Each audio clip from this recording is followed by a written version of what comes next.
बिस्मिल्लाहिर्रहमानिर्रहीम। अस्सलाम वालेकुम नाज़रीन, 9 मई को और 10 और 11 मई को जो पाकिस्तान में हालात बने,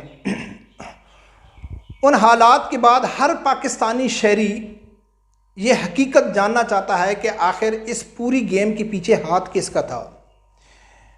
अदारों ने एक तफसीली रिपोर्ट जारी कर दी। उस रिपोर्ट से पहले जितने इमरान खान के मुखालिफ हैं या हुकूमती लोग हैं या एस्टेब्लिशमेंट है, वो मुसलसल ये इल्ज़ाम तराशी कर रही थी, बल्कि उनका ये दावा था और वो गिरफ्तारियां भी कर रहे थे कि ये पूरा पीटीआई का एक प्री प्लान मंसूबा था अदारों के ऊपर अटैक करना।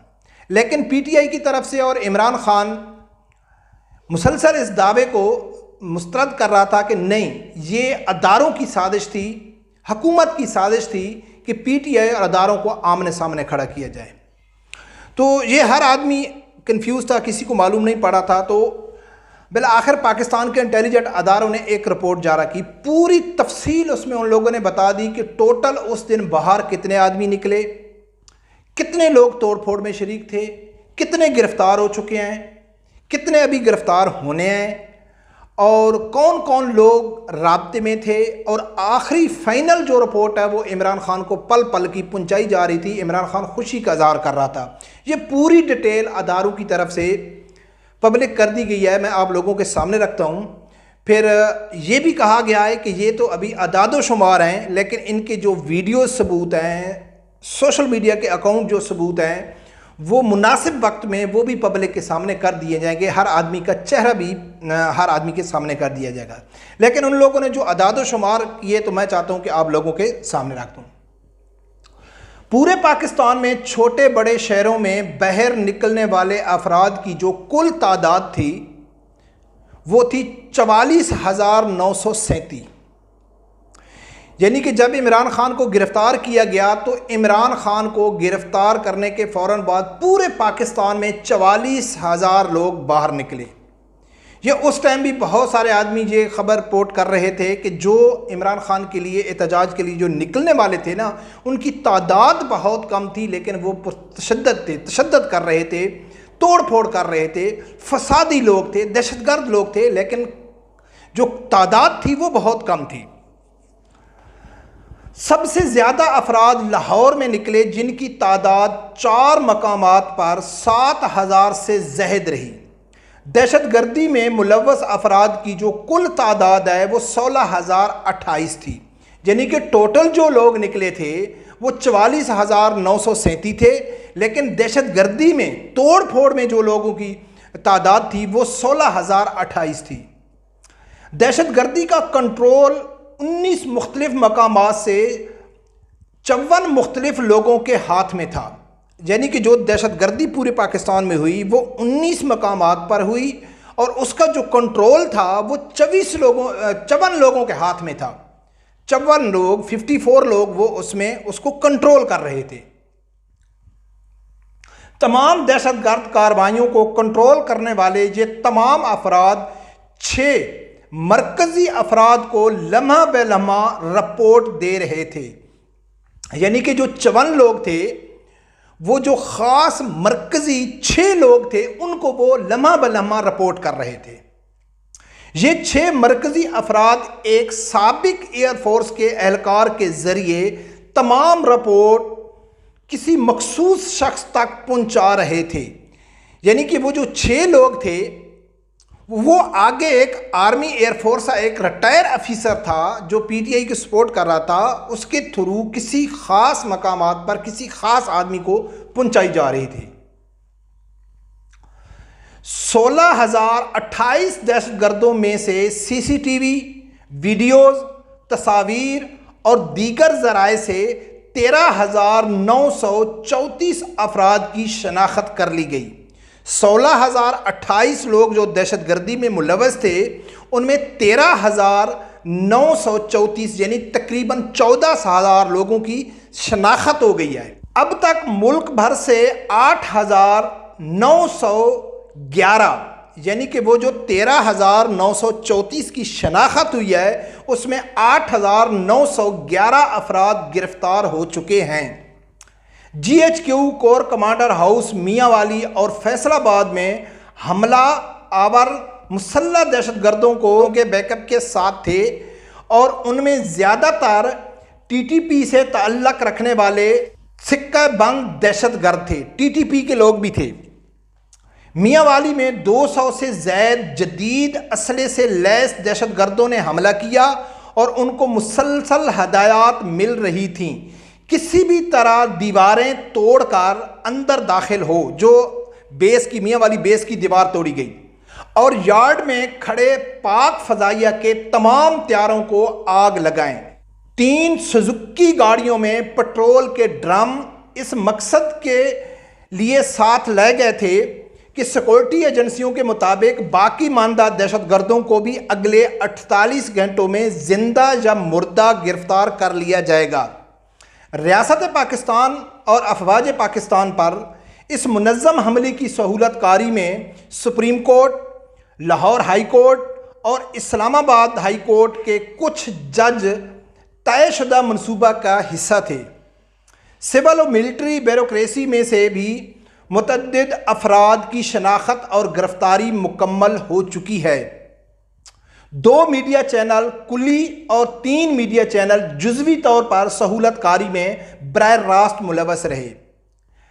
39 यूट्यूबर, 13 टीवी एंकर, सहाफ़ी खुलेआम और 29 ढके छुपे अल्फाज में इनकी हौसला अफजाई और दफा कर रहे थे। ट्विटर पर 427 हैंडलर और 800 रिपोर्ट से इस दहशतगर्दी की हौसला अफजाई की जा रही थी और अफवाज पाकिस्तान पर हमला किया जा रहे थे।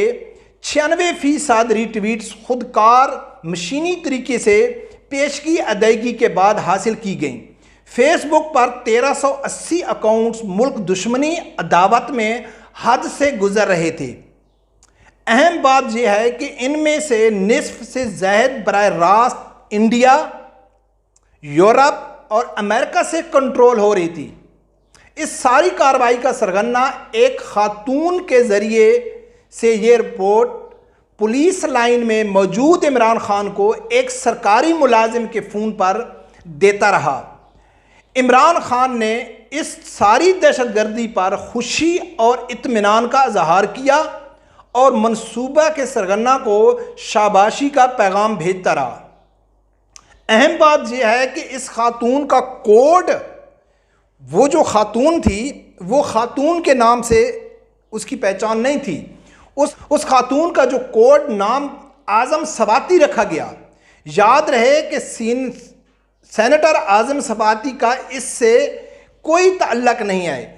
वो शायद आप लोगों को मालूम होगा कि इमरान खान की एक उसके साथ मुसर्रत जमशेद चीमा के साथ एक ऑडियो कॉल भी लीक हुई थी जिसमें आज़म सवाती का नाम लेके पुकारा जा रहा था कि आज़म सवाती, आज़म सवाती। तो वो दरअसल आज़म सवाती नहीं था, वो एक लड़की थी जिसका कोड नाम रखा गया था आज़म सवाती।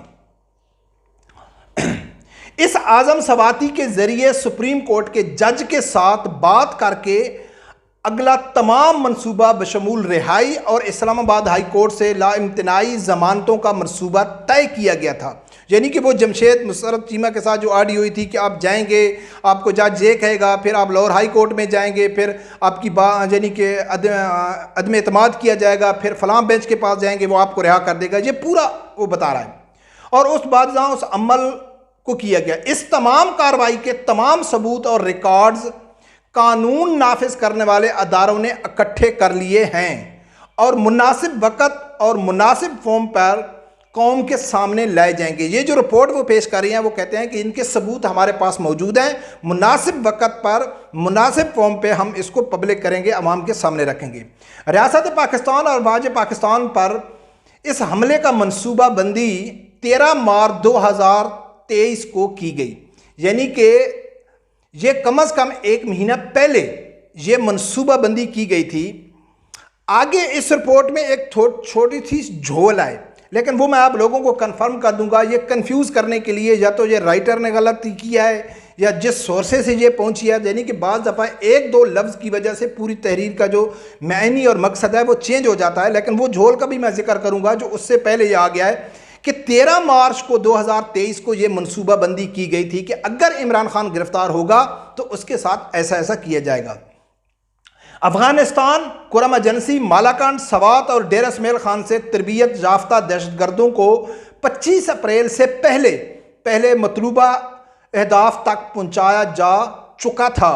गिरफ्तारी और रिहाई महज एक ड्रामा था। तमाम मनसूबा ये पहले से तयशुदा था। अब यहाँ झोल आ रही है कि मैं ये रिपोर्ट एक इमरान खान के सपोर्टर से सुन रहा था, तो उसने इसी पॉइंट को पकड़ा है कि जो इमरान खान की गिरफ्तारी भी एक मनसूबे का हिस्सा थी।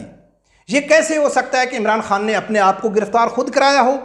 नहीं, अगर ये भी हो सकता है, अगर ना भी हो, तो ये जो प्री प्लान मनसूबा था ये ऐसे भी फाइनलाइज हो सकता है कि भाई देखो, जब भी इमरान खान गिरफ्तार हो, बस आप लोगों ने जो ही आप तक ये खबर पहुंचे कि इमरान खान गिरफ्तार हो गया है, आपने ये कार्रवाई शुरू कर देनी है।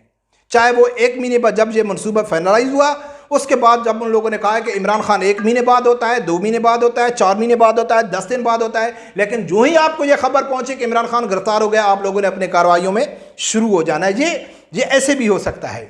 और इस पर मुनज़्ज़म फौजी हमले की तरह अमल दरामद किया गया। हमलों के अगले दिन पूरे मुल्क में 20,000 से कुछ ज़ायद लोग निकले और उनमें से मज़कूरा बालातर तमाम दहशतगर्द शामिल थे, यानी कि शहरियों या तहरीक इंसाफ के हामियों की जो तादाद 4,000 थी। और तीसरे दिन दहशतगर्दों की अक्सरियत रपोश हो गई और सिर्फ चंद सौ अफराद निकले, यानी कि अमली तौर पर मज़हमत दम तोड़ चुकी थी। इस सूरत हाल को देखते हुए चीफ जस्टिस ने फौरी तौर पर इमरान खान को रिहा कर दिया। मुमकिना तौर पर इस साजिश से मुलव्वस सियासी किरदारों और जजों को खिलाफ आइन के आर्टिकल 6 और आर्मी एक्ट आर्टिकल 59, 60 और 74 के तहत कार्रवाई की जाएगी। ये मालूमात बता रही हैं कि यह बगावत का मुकम्मल मनसूबा था, जिसमें फ़ौज से भी कुछ हाजिर सर्विस और साबिक मुलाजमीन, अदलिया से कुछ सहूलतकार, जज, सिविल ब्यूरोक्रेसी में भी शामिल लोग और मीडिया के चैनल भी शरीक थे। मगर नामालूम वजूहात की बना पर यह मनसूबा फेल हुआ। अदारों की तरफ से नाज़रीन ये रिपोर्ट हुआ है कि यह मुकम्मल प्री प्लान एक मनसूबा था, लेकिन पीटीआई हमेशा ये कह रही है कि नहीं जी, ये अदारों की साजिश थी। लेकिन बहुत सारे, ये तो अभी हम इसके ऊपर यकीन ना भी करें तो डॉक्टर जास्मीन राशिद हो गई, अहमद फारूक हो गया, उसके बाद महमूद रशीद हो गया, मियाँ असलम हो गए, बहुत सारे जो हैं वो यानी कि ये बयान दे चुके हैं, उनके वीडियोस, ऑडियो सबूत सामने आ चुके हैं कि ये एक प्री प्लान मनसूबा था। और अदारों ने ये कहा है कि अगर हम सही वक्त पे हम आगे भी इसकी जो सबूत है वो आवाम के सामने रख सकते हैं। वल्लाह आलम, देखते हैं नाज़रीन आगे क्या होता है। रब परवरदिगार से यही दुआ है कि अल्लाह ताला मेरे समेत हर आदमी को हक सच सुनने की और उसके साथ खड़े होने की तौफीक अता फरमाए। अल्लाह।